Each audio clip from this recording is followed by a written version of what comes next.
Today's a great day. I'm joined by two amazing directors, Jenna Furst and Julia Willoughby Nason, to talk about the Trayvon Martin documentary, Rest in Power, which comes out tonight.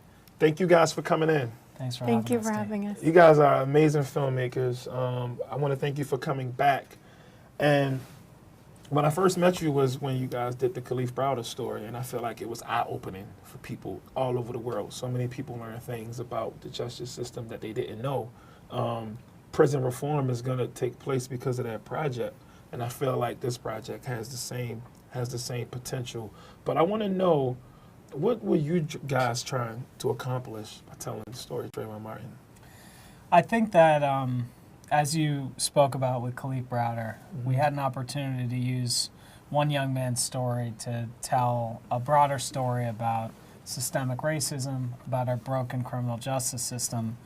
And I think with Trayvon Martin, of course, you have the birth of Black Lives Matter, you have sort of an awakening nationally around these social justice issues.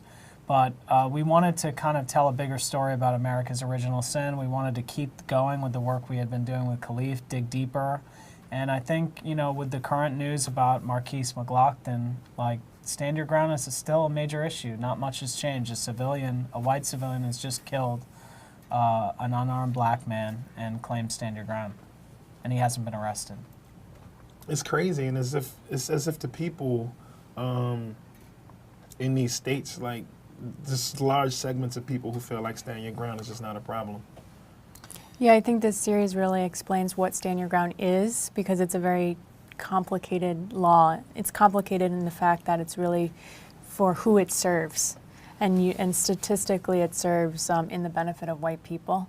And we really focus on why it was created in 2005 and how the NRA really backed it and put it into fruition. So where were you guys at when you first heard of Trayvon Martin and what happened? You know, I actually remember because a colleague of mine was down shooting one of the rallies. And I remember the Union Square rally. And I think we were, you know, upset. Like a lot of our colleagues, you know, people that work in documentary films usually tend to be very, you know, aware of issues like this. And I think that what began to happen was remarkable. And I think that we were bystanders to it. You know, we were obviously supporters of the broader conversation. But taking a look at it the way we did in this film, there was so much that happened in those 45 days that is remarkable. Yeah, the media, you know, at times, plenty of times, the media gets it wrong, but you guys go deep into everything so that everyone can understand exactly what happened. There's a lot of on-the-ground work and reaccounts and things that I've learned a lot from it. And, you know, I've read a ton on this case, and I thought I knew everything about it. But what you guys did was you opened up the doors to a lot. In the current political climate, how important do you think this film is now? Well, I think that this film is more important than ever right now. I think that people are numb. People are apathetic. People are getting tired by the barrage of bad news, and I think we're losing a sense of context. And with all the work that we make, especially work about race in this country, I think we want to hammer home at a bigger storyline, and that's that racism is economics, racism is capitalism, that racism serves people's pockets, and that if we continue to be divided, the lowest among us, both black and white, are going to continue to suffer. And that the only way that we can overcome racism, I think, is for white Americans to acknowledge that racism still exists, that if you're white, you have certain privileges that African Americans don't have. But we need to come together to make a better country, because the 1% of 1% continues to oppress us while we're divided. So do you think, like, some, you know, overall wearing Make America Great Again hat guy in Florida can watch this and be transformed? I think that, you know, one of these people who's a Trump supporter, avid Trump supporter, and wearing the paraphernalia of the hats can watch this, I think they could feel emboldened because they're present in it. But I don't know if they'll turn, I don't know if they'll be reformed or go the other side. But I think that, we want that to happen. But I think we really need to focus on the kind of middle ground where people are kind of just shutting off and really trying to wake them up just to watch the series, to tune back in, because a lot of people, like Jenner said, are just numb, and that's the strategy that this administration is actually implementing on social control. They want you to be numb. So if you're feeling overwhelmed by the news and you don't want to turn on that TV, watch this series because it'll give you context to the Trayvon to Trump and the 6 years and the tissue between all these elements that came into play. It's easy to, it's easy to just play the middle and say, you know what, that's not my reality, I want to stay away from it. But it seems like these are the people that we can actually get to. Yeah, I mean, I think it's interesting that you say that. I think, there's been some great fictional pieces, that are based off real stories, like American History X, for example. There's white supremacists who are out there, some are on the news, who have had life-changing experiences and realize, my whole philosophy is wrong, racism is wrong, we should all love each other. And American History X was a true story? I think it was based off of, yeah, it's like a group of white Nazis beat some black guys in basketball? Yeah, it's actually a white nationalist team. Yeah, it's actually based off of a prominent neo-Nazi, from what I remember. But, on a broader scale, it's not that we have to sympathize with these neo-Nazis that choose to kill people for their race or religion. I think it's more that it's possible that people can be rattled enough to change their beliefs. And when that happens, you see these people going out and speaking to other younger, white, angry people and explaining to them that this is not the way and that other people are benefiting from your rage, not you.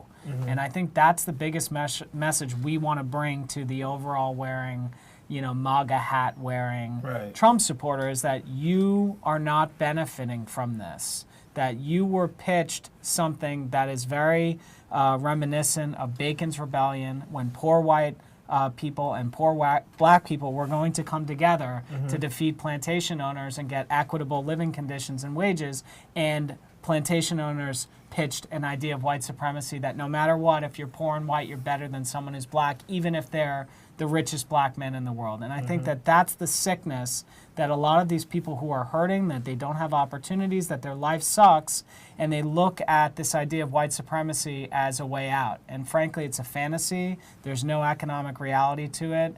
And the only way we can get justice and equity in this country is for us to do the anti-racist work to come together. There's no social mobility that comes with white supremacy. None. It's the biggest trick that was ever played. It was. So talk about the luxury of having these 6-part series. You're not forced to try to like explain a story that's so dynamic into 90 minutes. You guys get the opportunity to really flush these things out. Yeah, I mean, I really don't think this story could have worked as a feature. I just think, we even got a review today from Entertainment Weekly, which was a great review, but they said that its only fault was that it was 6 parts and not 8 parts or 10 parts. And so I think, when Julia and I opened this up, we thought that it could go for 12 parts, Wow. But the reality is you have to make decisions and you have to, understand your venue. And Paramount has been incredibly brave. We constantly give respects and praise to the network and to our executive, Chachi Sr., for believing in this project. But it's very hard to bring people every week to an event. And, we cherish that. We cherish all the attention and press that goes into it. And I think we wanted to be bold with the amount of time we were taking to tell a story, but also very concise. So for us, 6 parts was the perfect sweet spot to get this story fully fleshed out, but also keep it moving at a relentless clip. How'd you guys go with selecting the characters and who you were going to add? And is there anybody else you wish you could have kept in, but you couldn't do it because of time? Well, we always wish we could keep a lot of people in, but of course, we have to tell the story as poignant as possible.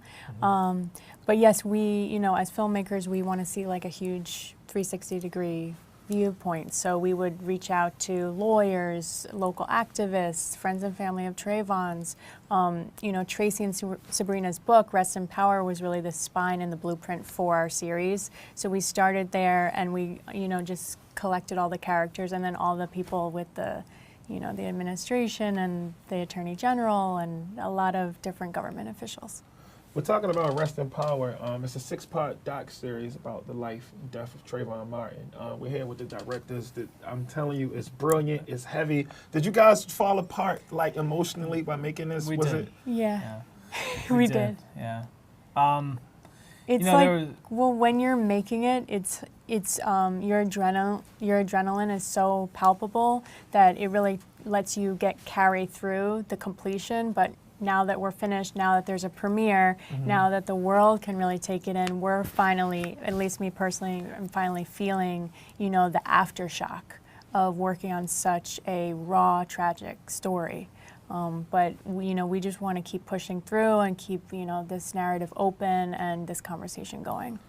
I think that, just to add on that, I think that, you know, as white filmmakers, we have the luxury of seeing this on the screen and then walking out on the street and still being afforded all the privileges that white Americans have. Unlike Tracy and Sabrina, who not only have lost their son, but have to live, like yourself, with black skin in America, which is a serious thing. And for us, you know, we've gone through a lot of vulnerability around these conversations of race, and we've tried to grow and grow and grow.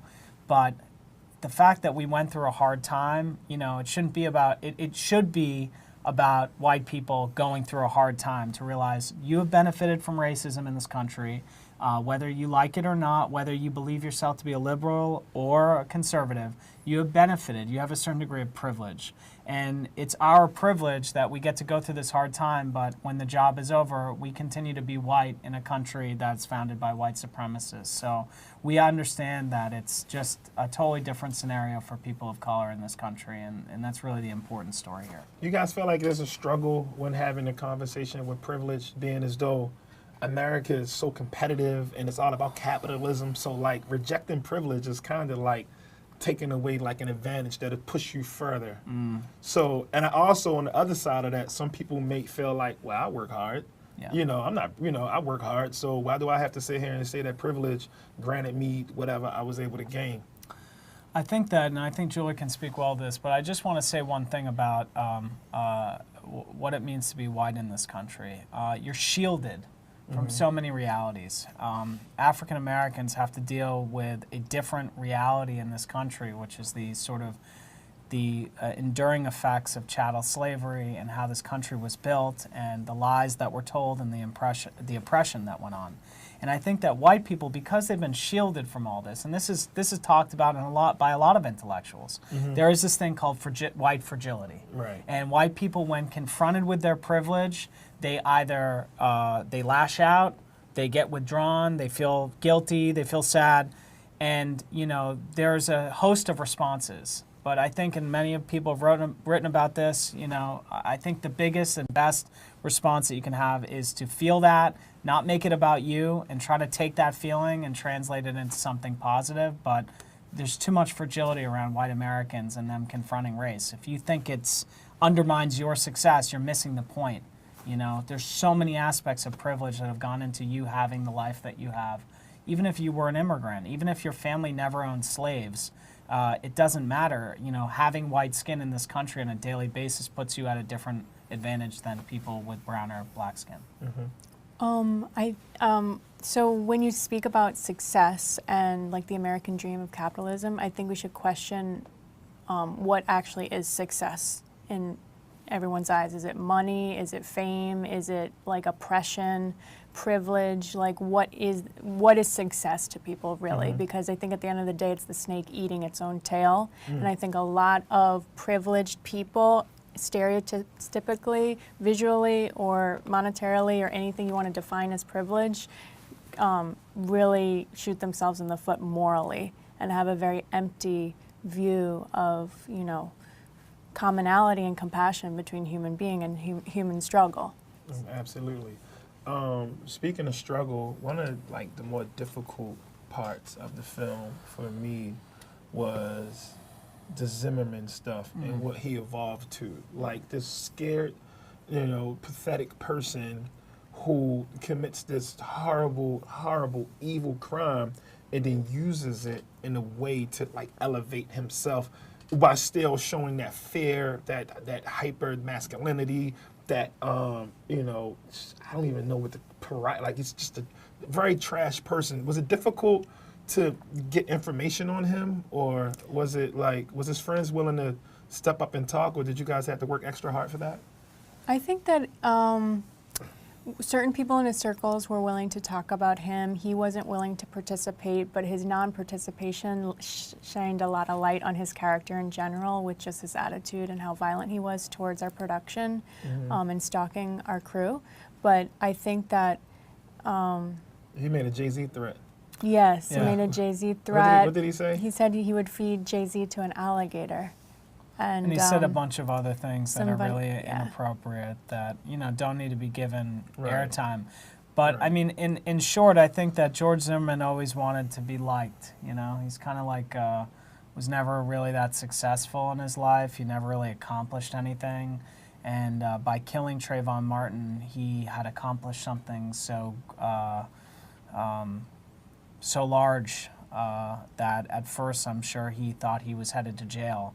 But as every step of the way, he kept getting this kind of pass, with the circumstances of not being arrested for so long and then having a trial that was just blundered by the prosecution. His head got bigger and bigger. And I think that it's a metaphor for all of people like George Zimmerman. Their heads got bigger and bigger. And in the case of the person who just killed Marquise McLaughlin, I think that they were probably inspired by the fact that George Zimmerman got off. And they thought that, hey, if I'm in fear of this guy, mostly because of the color of his skin, even though I instigated this conflict, I probably could get off here in the great state of Florida. They love white people. They love gun owners. Like, let's roll the dice and pull the trigger. And that's a really, really... that's a dangerous place to be as a country, and I hope that the series undoes a lot of that. No, I think it is. Oh, I was just going to say that I think that George Zimmerman and similar people like him used hate to make them into heroes, and I think we should identify where the roots are, where that comes from, because Yeah, and it's fucked up. regardless of where you come from, white, black, immigrant, Asian, whatever, like we all need to get together and push against this hate. It's the only way that we'll ever move forward in any way. Yes. Tell everyone what time the first episode comes on and where they can see it at. So, people out there in the internet, tonight, 10 o'clock, 9 Central, Paramount Network, Rest in Power, the Trayvon Martin Story. It's going to air every week for 6 weeks. Follow along. It's hard to watch, but it's important to see. And for those of us who are kind of half asleep right now based on the things that are happening in the country, don't want to see something powerful, don't want to see something hurtful, unfortunately, we have to look at this, and we can't look away because the future of our country depends on us being aware. Thank you. So everyone, this is, it's amazing television. It's so informative. You'll learn a lot. You'll learn a lot about this case, and you'll also learn a lot about Florida.